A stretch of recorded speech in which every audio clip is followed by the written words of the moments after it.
Argento redefined what thriller and horror cinema could be. He took the Giallo murder mystery and elevated it into art, where every frame was composed like a painting and every kill was staged like operatic performance.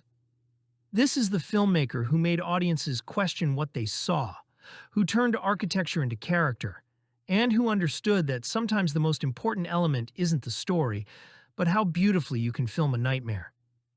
His collaborations with composers like Ennio Morricone and Goblin created soundtracks as iconic as the imagery, while his camera movements became as important as the mysteries they revealed.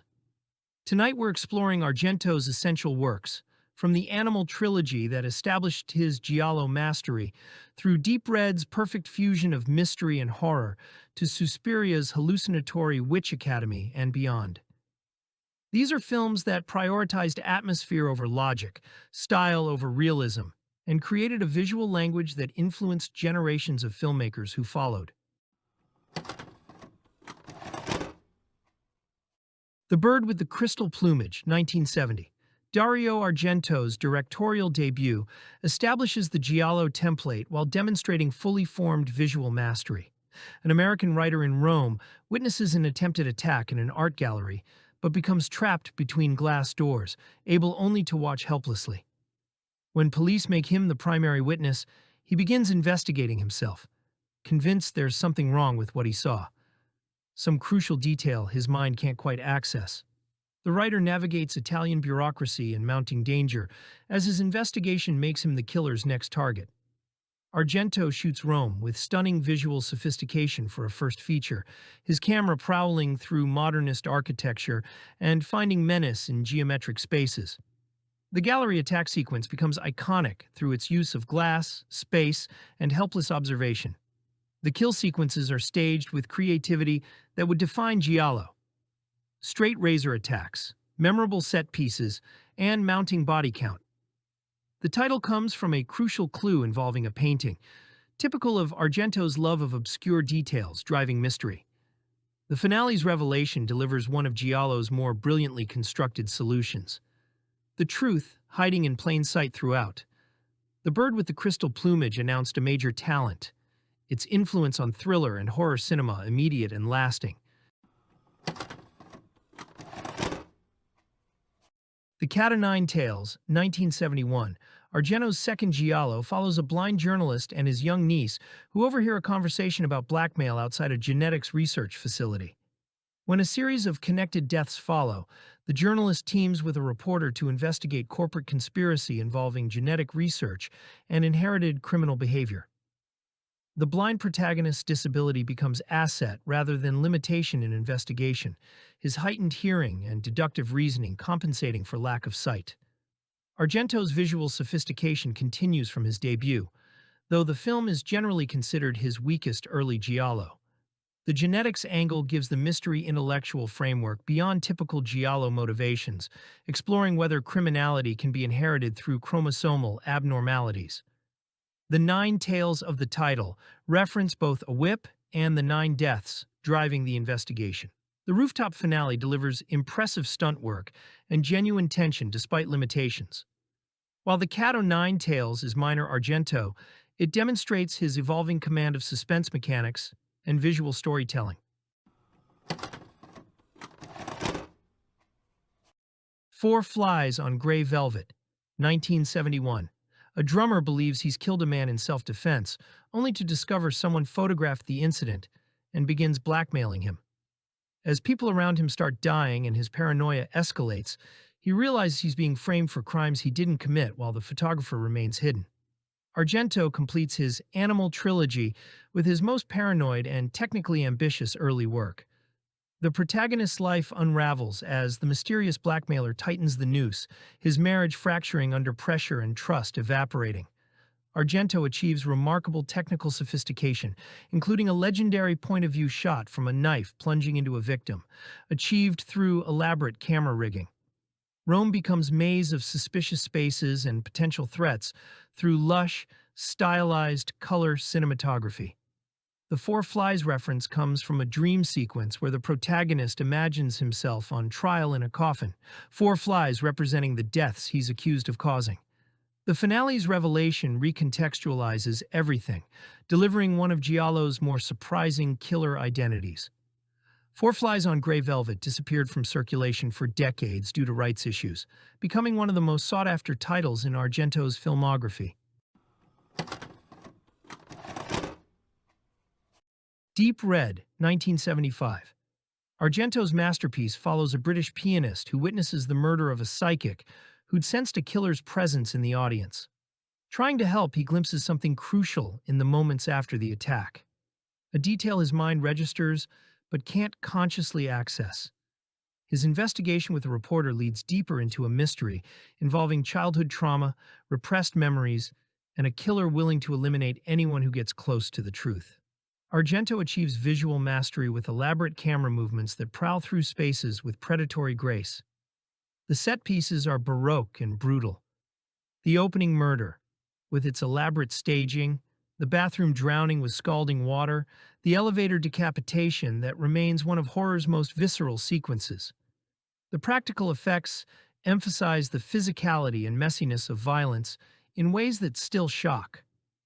The film runs over 2 hours in its complete version, Argento taking time to develop characters and atmosphere before unleashing violence.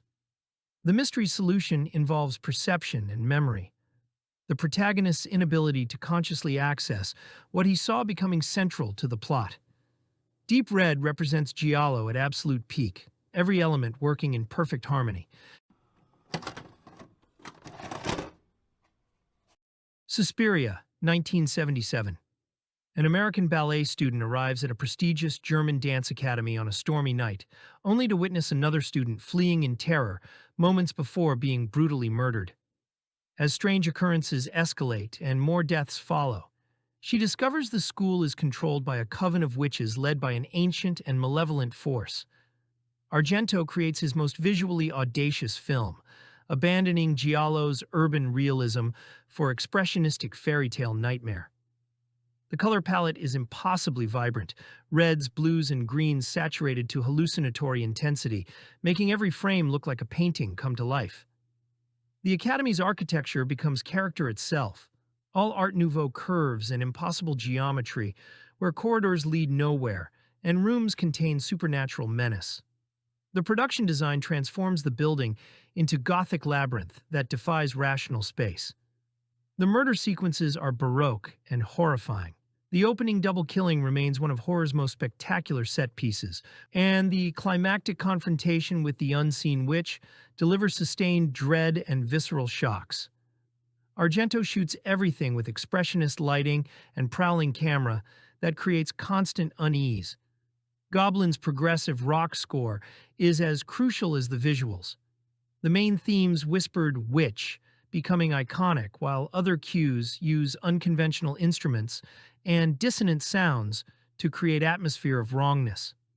Suspiria represents horror cinema at its most purely aesthetic, prioritizing color, sound, and atmosphere over traditional narrative logic. It's the first entry in the Three Mothers trilogy and remains Argento's most influential and beloved work. Inferno, 1980. The second entry in Argento's Three Mothers trilogy follows a young woman in New York who discovers her apartment building houses one of the three evil witches ruling the world. When she disappears, her brother travels from Rome to investigate, uncovering the building's dark history and the supernatural forces dwelling within. Argento prioritizes surreal atmosphere and visual spectacle over traditional narrative coherence. The brother navigates a nightmare that operates on dream logic rather than rational plotting. Argento creates some of the most visually stunning sequences in horror cinema. The underwater ballroom exploration is gorgeous and terrifying. Colored lighting transforms ordinary spaces into expressionist nightmares, and practical fire effects deliver spectacular climactic destruction.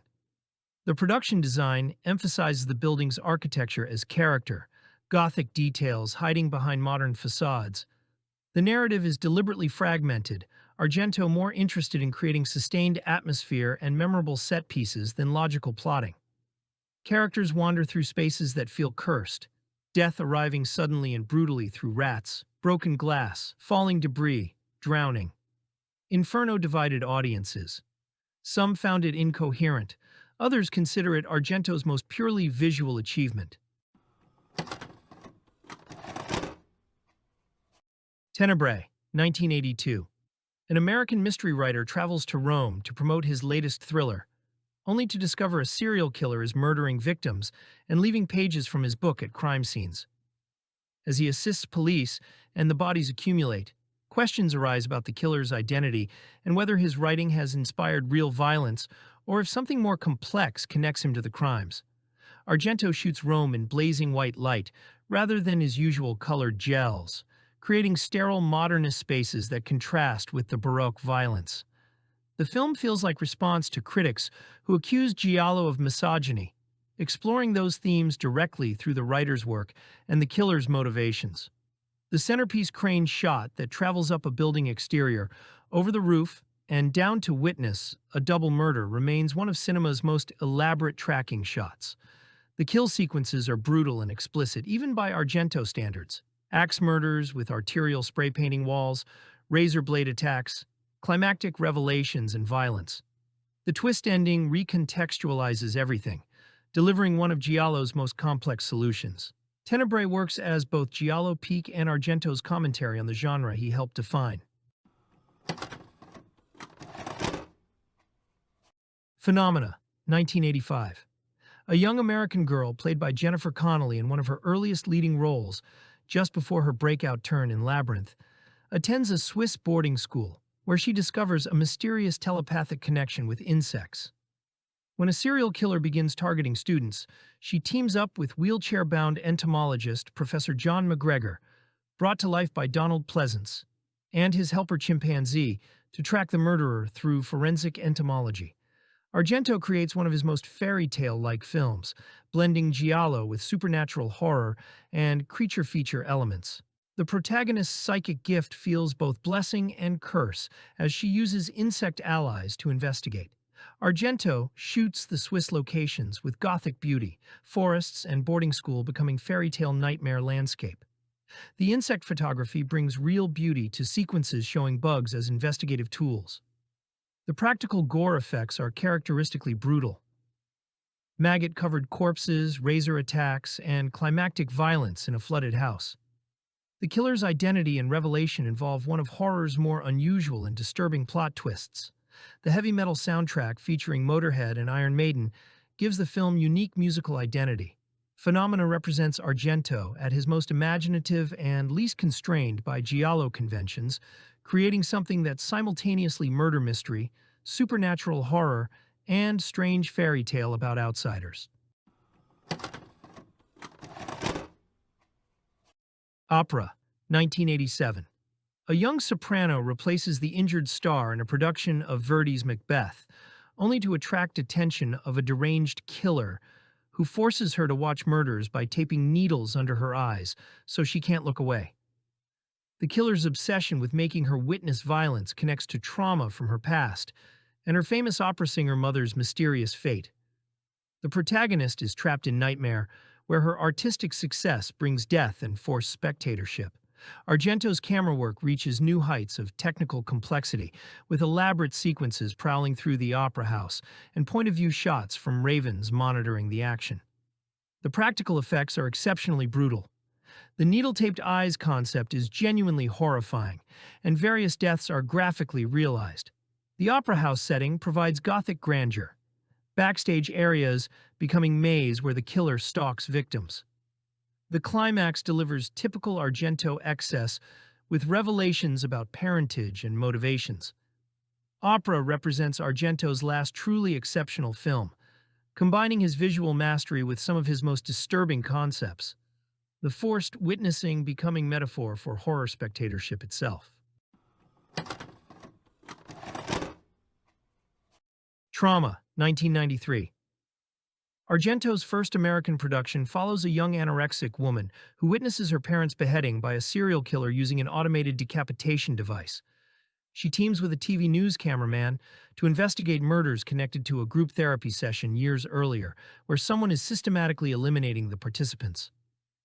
Shot in Minneapolis rather than Argento's usual Italian locations, the film loses some of his typical visual flair, but maintains his interest in elaborate murder set pieces. The automated decapitation device is memorably grotesque practical effect, heads rolling in rain-soaked sequences. The mystery involves repressed memory and identity, with Argento exploring trauma's impact on perception and the lengths people go to bury painful truth. The film's American production brought English-language dialogue and more conventional thriller pacing, making it accessible to broader audiences while sacrificing some of Argento's trademark excess. Trauma marked his attempt to conquer the American market, with mixed results. The film works as effective thriller but lacks the visual poetry and operatic intensity of his Italian masterworks. If you love discovering forgotten horror and cult cinema, hit that like button and subscribe for more deep dives into the films time forgot. Thanks for watching, and remember, always be kind and rewind, because every movie is someone's favorite.